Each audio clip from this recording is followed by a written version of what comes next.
তো এই সেকশনটা বলছিলাম যে একটা কন্ডিশনের মধ্যে রেখে দেওয়ার জন্য, যেমন যদি লোগো থাকে তাইলে সাইট টাইটেলটা দেখাবে না। এই সেকশনটা করা যাবে, ছোট্ট একটা কন্ডিশন দিতে হবে। কন্ডিশনটা হচ্ছে এরকম, লোগোটা কই, এই তো লোগো। তো আমি এখানে বলে দিব, এই পুরো জিনিসটারে বলে দিব, যদি এই কাস্টম লোগোটা থাকে তবে এটা শো করবে, অন্যথায় এইটুকু শো করবে। হ্যাঁ, তো কন্ডিশনটা হতে পারে এরকম,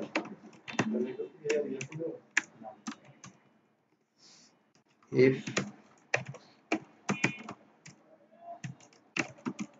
function exist, ফাংশন এক্সিস্ট, কোন ফাংশনটা, এই ফাংশনটা। হ্যাঁ, এই ফাংশনটা যদি থাকে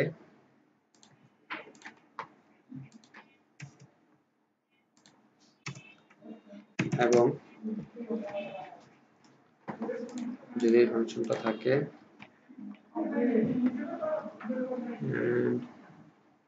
has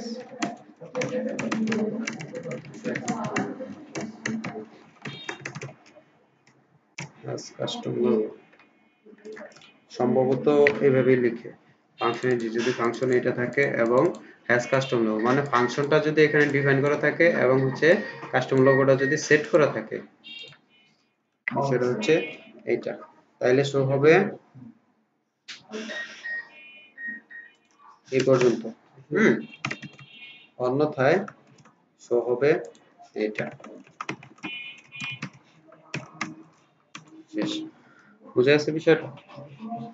বিষয়টা হচ্ছে এরকম, যদি ফাংশন থাকে, কোন ফাংশনটা, এই ফাংশনটা, এবং যদি ফাংশনের মধ্যে এই লোগোটা যদি সেট করা থাকে, চেক করলাম হ্যাজ কাস্টম লোগো, এইটা দিয়া যদি সবকিছু থাকে তাইলে শো হবে এইটুক।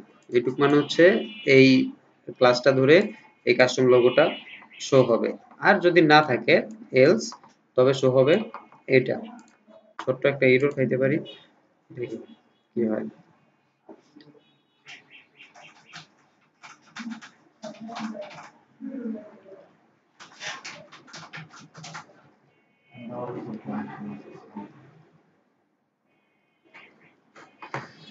আজকে আমি এটা অন পুরোটা চালাই, সাউন্ড কোয়ালিটি এরপর আমি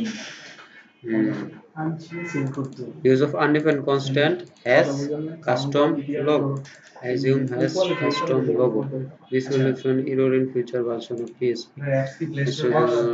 header.php এত নাম্বার লাইন।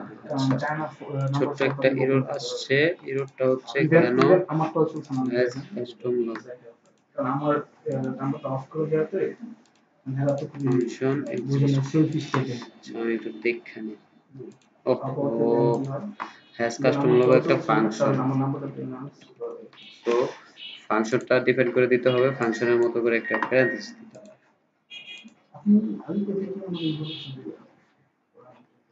ওকে, হয়ে গেল। যেমন ফাঁকা জোগা কেন এখানে, কন্টাক্ট এই জায়গায় কেন, কন্টাক্টটা কি আসলে, ও আচ্ছা লোগো, ইয়া মেনু, ইউএল এর মেনু, এই ইউএলটা তো আর দরকার নেই আমাদের, আমাদের তো এটা ডায়নামিক হয়ে গেছে। তো এই পর্যন্ত হয়ে গেছে কমপ্লিট। এখন একটা বিষয়, উপরে আমাদের অ্যাডমিন বারটা আসতেছে না কেন, কারণ লগ ইন করিনি।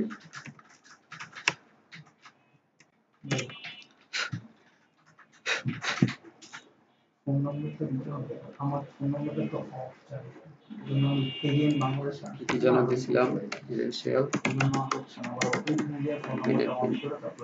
আমার কি অ্যাক্সেস করতে পারতেছি না, আমি কি করতে পারতেছি, আপনি তারপর চাইনিজ ফোন নম্বরের কোড দিয়ে কি আপনারা ওপেন করে দেবেন, কিন্তু আমার তো সিম একটা জানি একটা ওপেন তাহলে আমার রিসার্চটা আমার সুবিধা আপনি আলিপে ইউজ করতে পারেন, আলিপে থেকে আমাদের ইনফরমেশন দিলে আমি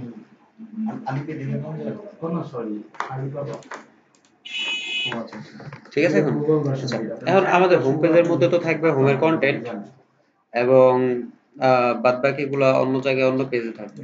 সো পেজের স্ট্রাকচারটা যদি একটু দেখি, হোমের কন্টেন্ট গুলো রাখবো আমরা হোম পেজের মধ্যে। এর জন্য আমরা হোমকে দুই ভাবে সেট করতে পারি। এক হচ্ছে গ্লোবাল ভাবে হোম পেজটা ডিফাইন করে দিতে পারি এবং স্ট্যাটিক ভাবে ইচ্ছা হলে এখানে হোম পেজটা বলে দিতে পারি।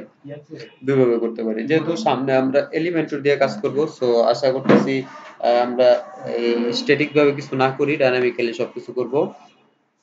আর টেমপ্লেট বানিয়ে করা যায় একটা ওয়েতে। ওই টেমপ্লেট বানানোটাও একটা মানে ভালো কোনো ওয়েতে পড়ে না আর কি। তো যেটা করব সেটা হচ্ছে এলিমেন্টর দিয়ে যেহেতু বানাবো, এলিমেন্টর দিয়ে বানানোর জন্য আগে পেজটাকে ডিফাইন করে দিতে হবে। যেমন আমাদের হোম নামে একটা পেজ আছে এখানে। তো হোম পেজের মধ্যে আমার শো হচ্ছে এগুলা হ্যালো ওয়ার্ল্ড, এই ব্লগগুলো শো হচ্ছে, ব্লগ পোস্টগুলো শো হচ্ছে। আর বাই ডিফল্ট ভাবে হোম পেজের মধ্যে যা কিছু শো করবে তা হচ্ছে আমাদের index.php তে যা থাকবে তাই শো করবে। তো index.php টা যদি আমি এখন একটু মডিফাই করে দেই আমাদের মতো করে, যে আমরা যেমন চাই তেমন আসবে, তবে আমাদের index.php টা ওইভাবেই আসবে। হ্যাঁ, তো কিন্তু আসলে স্ট্যান্ডার্ড ওয়েতে হচ্ছে index.php তে নরমালি ব্লগ পেজে শো করবে। ঠিক আছে, আর আমাদের হোম পেজের মধ্যে শো করবে আমাদের হোমের কন্টেন্ট গুলা। তো সেক্ষেত্রে আমি এখন একটু বলে দিতে পারি যে আমাদের হোম পেজের মধ্যে আমরা চাই হচ্ছে আমাদের হোম গুলোই শো হোক এবং ব্লগ পেজের মধ্যে আমাদের ব্লগ শো হবে। যেমন স্যাম্পল পেজ। আচ্ছা, দেখি সেটিং এ গিয়ে কোনো ওয়ে আছে কিনা। রিডিং, এখানে হোম পেজ ডিসপ্লে একটা অপশন আছে, এখানে দেয়া আছে ইউর লেটেস্ট পোস্ট। মানে আমরা নরমালি হোম পেজে মানে আমাদের সেম মানে হোম ইউআরএল আসার পরে আমাদের যে পোস্টগুলো দেখাবে সেটা হচ্ছে লেটেস্ট পোস্ট। আমি চাচ্ছি যে লেটেস্ট পোস্ট দেখাও না, আমাদের হোম পেজটা দেখাও। আমরা হোম পেজে যা যা রাখবো তা তা দেখাও। আচ্ছা, হোম পেজ কি বানাই নেই নাকি দেখি আগে।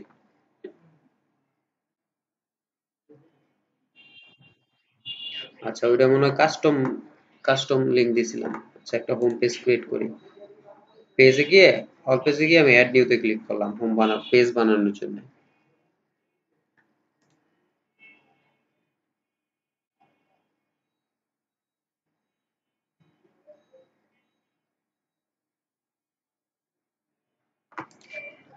দিব হোম।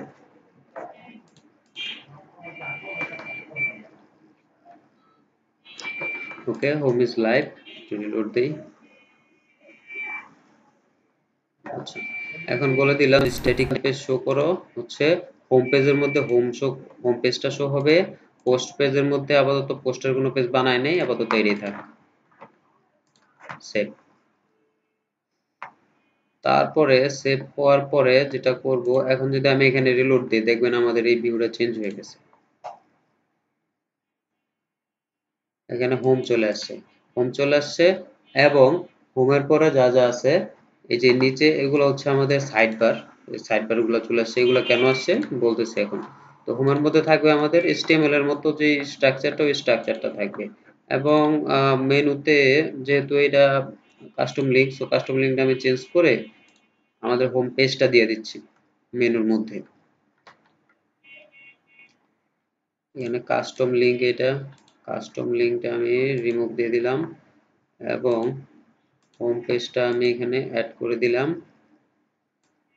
আচ্ছা, উপরে আসছে হোম পেজ। ওকে, সেভ দিয়ে দিলাম। এখন তাইলে আমাদের মেনুর মধ্যেও হোমটা সেট হয়ে গেল এবং আমাদের এই পেজের মধ্যে এগুলো আসছে। আচ্ছা, পেজের মধ্যে যেহেতু এভাবে এগুলো আসছে, আমাদের তো এত কিছু দরকার নাই। আমাদের দরকার হচ্ছে আমাদের HTML এর মতো করে দরকার। আমাদের HTML আগে একটু বের করি।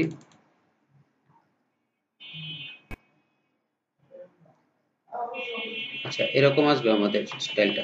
তো স্টাইলটা এরকম আসতে হলে আমাদের কি করতে হবে, আমাদের এগুলো আর এখানে রাখা যাবে না। এই যে যা জিনিস আছে এগুলো রাখা যাবে না। আর এই অপশনগুলো শো হচ্ছে page.php নামে একটা ফাইল আছে আমাদের ডিরেক্টরিতে, আমাদের থিমের ভিতরে page.php, এই যে page.php, এই page.php থেকে সবকিছু শো হচ্ছে। তো যেহেতু আমরা এত কিছু চাই না, আমাদের ধরেন এই হোম লেখাটাও আমার দরকার নাই। হোম লেখাটা কেন শো হচ্ছে? হোম লেখাটা শো হচ্ছে আমাদের পোস্ট কন্টেন্ট পেজ। আচ্ছা ঠিক আছে, সমস্যা নেই, চেঞ্জ করতেছি। তো এই যে এই অপশনগুলো শো হচ্ছে, রিসেন্ট কমেন্ট, রিসেন্ট পোস্ট, মেটা, ক্যাটাগরি, এই জিনিসগুলোর সাইড বার হচ্ছে, সাইড বারের জন্য এগুলা শো হচ্ছে। হ্যাঁ, আমরা উইজেট করার সময় দেখছিলাম সাইড বার কি কাজ করে, এবং এগুলো হচ্ছে ডিফল্ট সাইড বার। এই সাইড বার গুলো শো হচ্ছে আমাদের এই গেট সাইড বার অপশনটার জন্য। তো এই গেট সাইড বারটা যদি আমি রিমুভ করে দেই তাহলে এই অপশনগুলো চলে যাবে। চলে গেল। এখন হোম, এখানে তো হোম লেখারও দরকার নাই, আমাদের হোম পেজটা শো হবে নরমালি। তো এখন দেখতে পাচ্ছি যে page.php তে যাওয়ার পরে কি করছে ওরা, ওরা একটা টেমপ্লেট পার্ট ক্রিয়েট করে দিয়েছে, মানে টেমপ্লেটের আলাদা একটা পার্ট বানায় নিছে যে পেজের কন্টেন্ট গুলো শো হওয়ার জন্য। সো পেজের কন্টেন্ট গুলো শো হওয়ার জন্য কি কোথায় কোথায় টেমপ্লেট বানাইছে, টেমপ্লেট পার্ট ফোল্ডার, তারপরে কন্টেন্ট ফোল্ডার, তারপর হচ্ছে পেজ। আমরা খুঁজি কি করছে, এই যে টেমপ্লেট পার্টস এর ভিতরে কন্টেন্ট পেজ, এটা হচ্ছে আমাদের পেজ কন্টেন্টের ফাইল। এবং আমাদের হোম লেখাটা আসছে এখান থেকে, দ্য টাইটেল, এই জায়গা থেকে আসছে। সো আমার এটা যদি দরকার না হয় আমি রিমুভ করে দিব। ওকে, এবং পোস্ট থাম্বনেল এত কিছু দরকার নাই। দ্য কন্টেন্টটা থাক। লিংক পেজ, আচ্ছা থাক, এটাও লিংক পেজের দরকার নেই আমার। এই কন্টেন্ট হচ্ছে আমরা এখানে যা লিখবো, হ্যাঁ বক্সে যা লিখবো তা কিন্তু আসবে, কন্টেন্ট কেটে দিলে আবার কাজ করবে না। কন্টেন্টটা থাক। তারপর ইফ গেট পোস্ট লিংক থাক, সমস্যা নাই, এগুলো থাক, বাদ এগুলা থাক। ওকে, শেষ। তাহলে একেবারে খালি। এখন দেখা যাচ্ছে আমাদের এই পেজটা কিন্তু পুরোটাই কন্টেইনারের ভিতরে, এবং আমাদের অপশনগুলা, আমি যদি একটু কোনো কন্টেন্ট দেই তাহলে বোঝা যাবে ক্লিয়ারলি।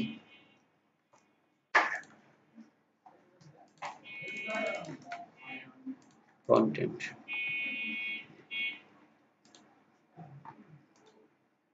টেক্সট, কিছু লিখলাম এখানে, রিলোড আসছে। দেখা যাচ্ছে যে আমাদের একদম কোনো কন্টেনার ফ্লুইডও পায় নাই, কন্টেনারও পায় নাই, অনেক বাইরে থেকে চলে আসছে। সো আমরা এইগুলো র‍্যাপ করে দিতে পারি। র‍্যাপ কিভাবে করব, নিজের মতো করে করার দরকার নাই, HTML যেহেতু আছে HTML এর মতো করে দেখে দেখে করে দিবেন। তো HTML-টা আগে দেখি যে HTML এর র‍্যাপটা কিভাবে করা আছে। এখানে দেখা যাচ্ছে যে হেডার, তারপর হচ্ছে হিরো সেকশনের মধ্যে আছে কন্টেইনার, তারপরে রো। সো যেহেতু কন্টেইনার আছে, আমি কন্টেইনারটা শো করি এখানে। কন্টেইনারটা শো করার জন্য কন্টেইনার কন্টেন্ট পেজ.php তে এখানে যাই, তারপরে কন্টেন্টটা শো হবে পেজ আকার, হ্যাঁ কমেন্ট কন্টেন্ট পেজ এখানে দিয়ে দিলাম ডেট। অবশ্য আমরা এটা এইভাবে ডিফাইন নাও করতে পারি, আমাদের তো অনেক কন্টেইনার ফ্লুইডেও লাগতে পারে। যদি কন্টেইনার ফ্লুইডে লাগে তখন আমরা কি করব, যদি আমরা কোডের ভিতরে কন্টেইনার দিয়ে দিই, এখানে সবকিছু যেহেতু কন্টেইনার আকারে আছে, তো আমরা কন্টেইনার রাখতে পারি। কিন্তু ধরেন আপনার কোন একটা সেকশন আপনি করবেন যেটাতে কন্টেইনার ফ্লুইড আছে, সো একটু প্রবলেম হইতে পারে এটার জন্য। সো আমি আপাতত এটা দিলাম না। দিমু নাকি দিমু না, আচ্ছা দিয়েই রে, পরবর্তীতে চেঞ্জ করে দেবো লাগে। ওকে, এই পর্যন্ত হইলো। এখন আমাদের র‍্যাপটা ঠিকঠাক মতো কাজ করতেছে, কন্টেইনার আসছে। কন্টেইনার আসার পরে এখন আমরা যদি চাই যে আমরা এইটাকে কি করব, এই অপশনটা ক্রিয়েট করব। আমরা তো চাচ্ছি যে আমরা এলিমেন্টর শিখবো ভবিষ্যতে এবং এলিমেন্টর দিয়ে কাজ করব। সো আমরা এই অপশনগুলো সবকিছু আমরা এলিমেন্টর দিয়ে বানাবো। তারপর এগুলো যা আছে সবকিছু এলিমেন্টর দিয়ে বানানোর চেষ্টা করব, এগুলা বানাবো। দেখি আপাতত কি কি লাগে। এখানে আছে ব্লগ পোস্ট আছে। আর যেহেতু ব্লগ পোস্ট আছে সো আমাদের সিঙ্গেল পেজও লাগবে। তারপরে এখানে আছে আরেকটা অপশন। ওকে, তাইলে আমি আজকে এই অপশনটা দেখাই দিচ্ছি। এই অপশনটা দেখাই দিলে আমি আশা করতে পারি যে এইগুলো যে অপশনগুলো আছে সবকিছু আপনারা একলা একলা বানাইতে পারবেন ব্লগটা ছাড়া। ব্লগটা আমি কিভাবে বানাই ওটা দেখাই দিব। এই অপশনটা আমি এলিমেন্টর দিয়ে বানানো দেখাই দিচ্ছি, খুবই ইজি। শুধু আপনারা কি করবেন, প্লাগইনে গিয়ে একটা প্লাগইন ইনস্টল দিবেন, নাম হচ্ছে এলিমেন্টর।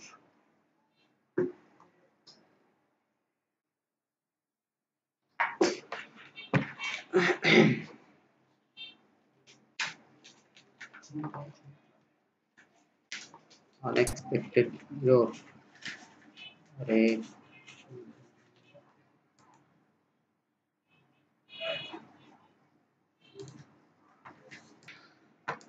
আচ্ছা, ঠিক আছে। আমরা তো সবগুলো সেকশন আমরা এলিমেন্টর দিয়ে করব, আর সামনে এলিমেন্টর শিখবো আমরা এলিমেন্টর দিয়ে কিভাবে কাজ করে। এবং এলিমেন্টর পেজ বিল্ডারটা অনেক হেল্পফুল এবং খুব ইজি টু ইউজ। সো এটা দিয়ে কাজ করার জন্য যা যা লাগবে আমরা তাতে করব।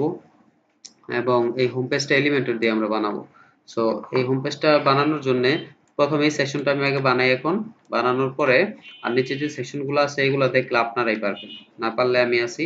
তারপরে অন্য যে ডিফিকাল্টিস বিষয়গুলো আছে যেমন ব্লক টক আছে এখানে, এইগুলো আবার আমি দেখাই দিব। ঠিক আছে?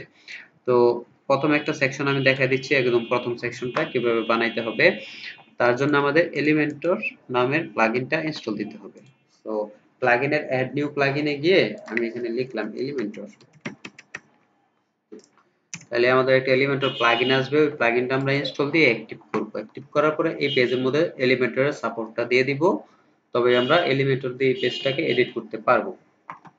সো যেহেতু এলিমেন্টর দিয়ে এডিট করব সো আমাদের এই পোস্টটা এখান থেকে এটা আর লাগবে না, রিমুভ করে দিলাম।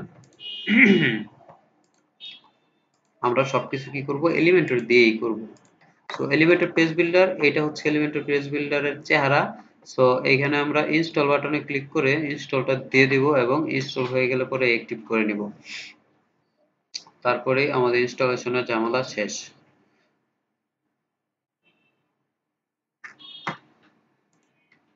তার আগে একটু দেখে আসি এই বিষয়গুলো কিভাবে কিভাবে করব।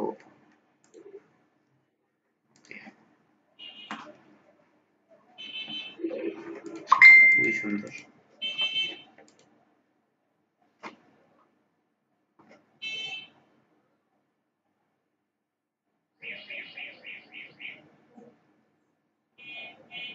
এলিমেন্টর খুবই ঘন ঘন আপডেট নেই।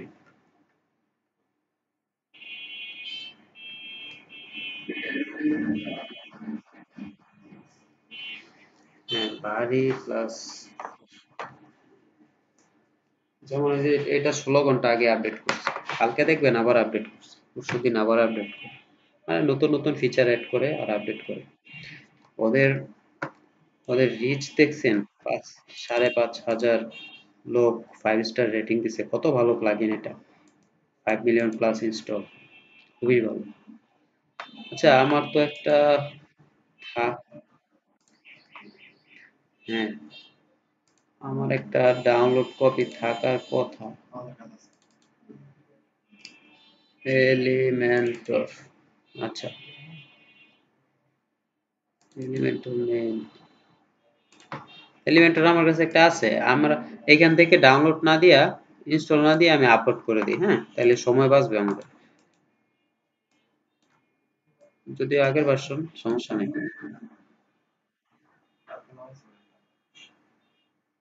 এটা আর এটা একই জিনিস ভাই, হ্যাঁ সমস্যা নাই। এটা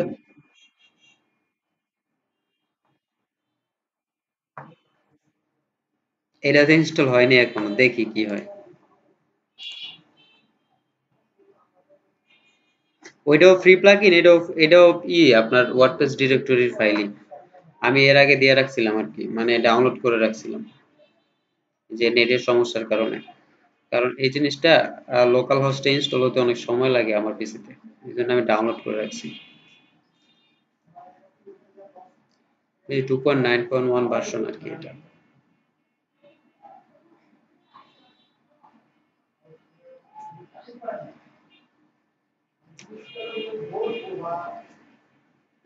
এখানে লেট করতেছে।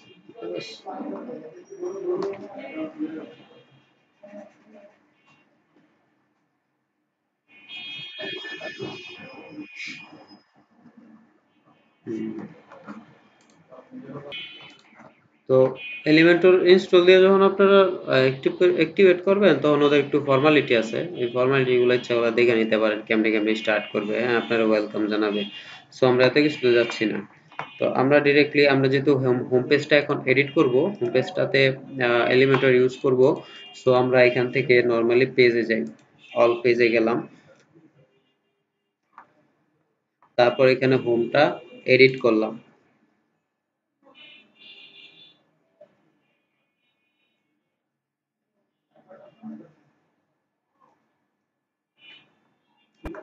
এখন আমরা এই হোম পেজটা এলিমেন্টরটা দেওয়ার আগে, এই হোম পেজ যখন এডিট করছি তখন এখানে কোনো এলিমেন্টর অপশন ছিল না, কিন্তু এলিমেন্টরটা ইনস্টল দেওয়ার পরে কিন্তু আমরা এখানে একটা অপশন পাইছি যে এডিট উইথ এলিমেন্টর।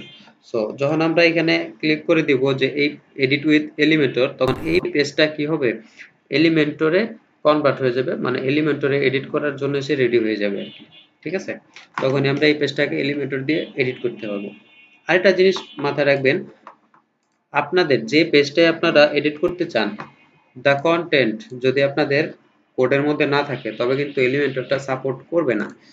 আমরা যেহেতু কন্টেন্ট পেজের মধ্যে মানে আমাদের মেইন পেজের মধ্যে আমরা ডব্লিউ দ্য কন্টেন্ট রাখছি, সো আমরা যে কোনো পেজ ওয়ার্ডপ্রেসের যে কোনো পেজে আমরা যদি বানাই না কেন, আমাদের এই এলিমেন্টরটা আমরা এখান থেকে ইউজ করতে পারবো, কোনো সমস্যাই নেই। আচ্ছা, এইটা হচ্ছে আমাদের এলিমেন্টরের ইন্টারফেস। হ্যাঁ, লাইভ প্রিভিউ দেখে দেখে আমরা এখানে কাজ করতে পারবো।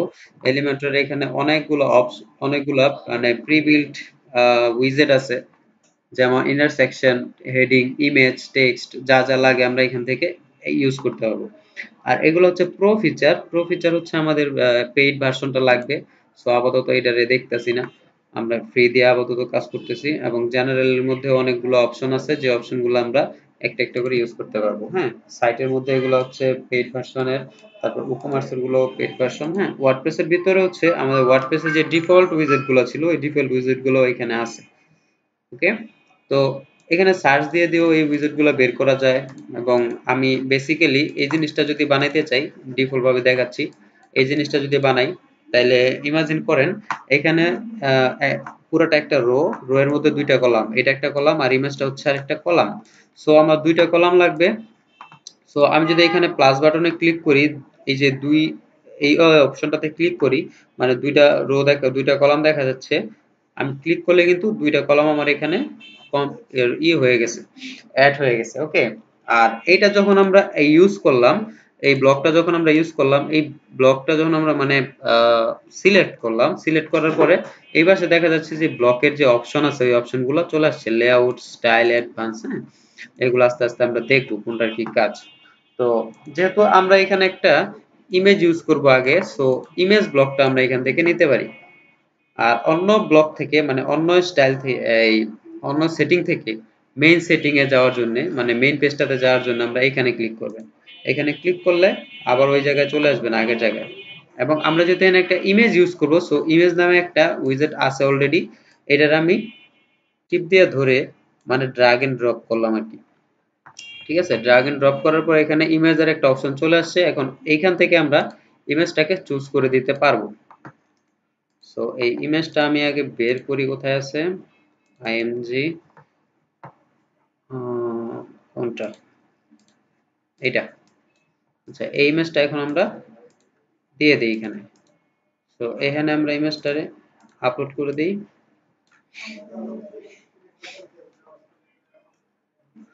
দিলাম, তারপরে ইনসার্ট মিডিয়া হয়ে গেল, ইনসার্ট। এখন এই ইমেজটার সাইজ যদি আপনারা বড় বা ছোট করতে চান, এখানে ডিফল্ট কিছু সাইজ আছে, এগুলো ইউজ করতে পারেন, অথবা কাস্টমে ক্লিক করে কাস্টম সাইজও দেওয়া যায়। ওকে, সো আমার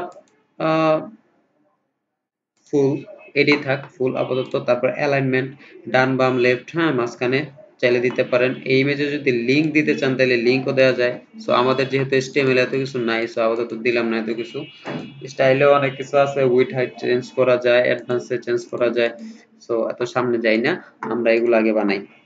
তারপরে এটা একটা হেডিং দেখতে পাচ্ছি আমরা, এই হেডিংটা কি করতে হবে আমাদের এখানে আনতে হবে। সো হেডিং নামে একটা অপশনই আছে এখানে, উইজেট আছে, এই হেডিংটা আগে আমরা এখানে টান দিয়ে নিয়ে আসলাম। সো হেডিংটার টেক্সট গুলো আমরা এখানে দিয়ে দিলাম, দেওয়ার পরে দেখতে হবে যে আমাদের এটার ফন্ট সাইজ কত আছে। ধরুন আমরা নরমালি ডিফল্ট ভাবে দেখি আসলে ফন্ট সাইজ, তারপরে কালার কিভাবে কি করছে HTML এ কি করা আছে। সো এখানে আছে কি ফন্ট সাইজ 60 পিক্সেল, তারপরে কালার হচ্ছে এটা, আর ফন্ট ওয়েট হচ্ছে 700। আচ্ছা, তাইলে স্টাইলে গেলাম, এটা সিলেক্ট অবস্থায়, এটা সিলেক্ট করা থাকলে এটার স্টাইল দিয়ে আমাদের দেখাবে। টেক্সট কালার দিয়ে দিলাম, তারপর টাইপোগ্রাফিতে ফন্ট সাইজ দিয়ে দিলাম কত 60 পিক্সেল, তারপরে আর কি আছে ফন্ট ওয়েট, এই ফন্ট ওয়েট হচ্ছে 700 দিয়ে দিলাম 700। ওকে, শেষ। তারপর আপডেট যদি দেই আমরা তাহলে দেখতে পারবো যে আমাদের পেজটা লাইভ হয়ে গেছে। সো আপডেট হয়ে গেলে এখন যদি আমরা এখানে রিলোড দেই আমাদের মেইন পেজের মধ্যে, তবে আমরা এটা রিফ্লেক্টটা দেখতে পারবো, এমন চলে আসছে। ওকে, তো এখন এখানে আরেকটা প্যারাগ্রাফ আছে, সেই প্যারাগ্রাফের ইচ্ছা হলে আমরা এখন দিতে পারি, আমরা নিতে পারি টেক্সট এডিটর, এটাও নিতে পারি, ওইটাও নিতে পারি, যেটা খুশি। সো এখানে আমরা এটারে পেস্ট করে দিলাম। ঠিক আছে, তারপর এটার ফন্ট সাইজ যদি বাড়াইতে কমাইতে হয়, আমার মনে হয় না বাড়ানো কমানোর দরকার আছে। যদি বাড়াইতে কমাইতে হয় বা কালার টালার চেঞ্জ করতে হয়, স্টাইলে গিয়ে এগুলা চেঞ্জ করে দেওয়া যায়। ওকে, এবং এখানে একটা বাটন দেখতে পাচ্ছি, এই বাটন নামেরও একটা উইজেট আছে এখানে, বাটন। সো এই বাটনটা আমি এখানে নিলাম, বাটনটা নেওয়ার পরে বাটনের নাম কি, বাটনের নাম হচ্ছে সেন্ড মেসেজ, আর কালারটা কি,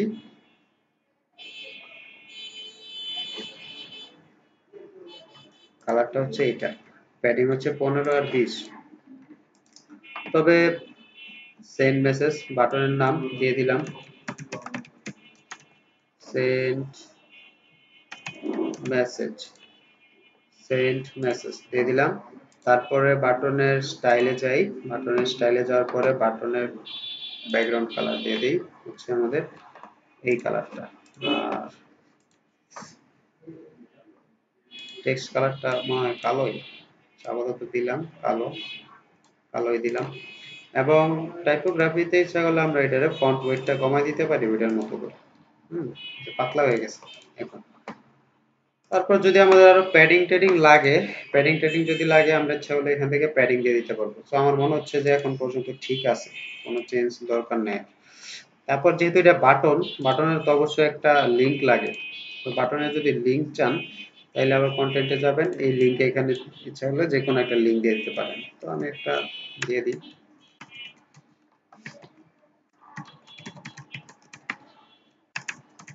ওকে, দিলাম। আর লিংকের তো জানি আমরা কয়েকটা অপশন থাকে, লিংকের অপশন হচ্ছে ধরেন লিংকে যদি কেউ ক্লিক করে তাহলে টার্গেট ব্ল্যাঙ্ক হতে পারে, টার্গেট উইন্ডো হতে পারে। এই জিনিসটা ইচ্ছা করলে দিতে পারবেন, এখানে লিংক অপশনে যাবেন, ওপেন ইন নিউ উইন্ডো এটা দিয়ে দিবেন। যেহেতু এটা এক্সটার্নাল লিংক, বাইরের লিংক, এই ওয়েবসাইটের লিংক না, এখানে কেউ ক্লিক করলে ফেসবুকে যাবে অন্য একটা ট্যাব ওপেন হয়।